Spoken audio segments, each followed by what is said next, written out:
I sent a guy to an interview. He calls me up, and I know it's like the interview's at 10, he calls me at like 10:20. And I'm like, what are you doing? He's like, well, the guy just fell asleep. Like, what do you mean? The guy who's interviewing me just fell asleep. Seriously. So he's like talking to him, and all of a sudden he just like passes out. So I thought, okay, listen, when he wakes up, just say, thanks for the offer, I'll start on Monday. My name's Lorne Epstein, and I'm here to support you guys in having jobs that you love and careers that are satisfying. If someone started attacking me in an interview, like I've had that experience. So I go in, and it's a conference room, and two of the folks are there. So a woman says, well, tell me a story. So I start telling a story. I thought it was a fairly strange question, but I could do it. So I tell her this story, and at the end of the story, she says, okay, tell me another story. And I thought, well, this isn't going where I want to go. So I stopped them. I said, listen, this is probably not the right job for me. And I left. You're not going to get the job.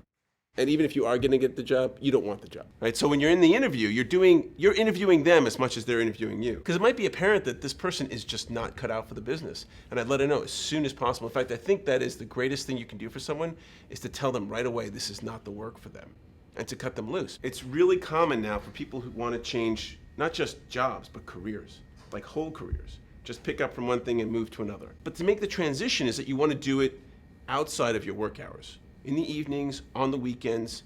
You may want to say, hey, look, can I just hang out, and help? And after being there, you may say, whoa, I don't want to do this restaurant business thing. And you don't need to make that commitment. When you go to the interview, there are two things they're hiring, right? There's ability, and then there's fit. And that just means, do they like you, and will everyone else like you? It's like when you go on a date, right? You don't know if you're going to marry them, and maybe that's your intention, right? But you got to go through the date. You can't just like take one look and say, oh, no, I'm out. I'm out. See you. Bye.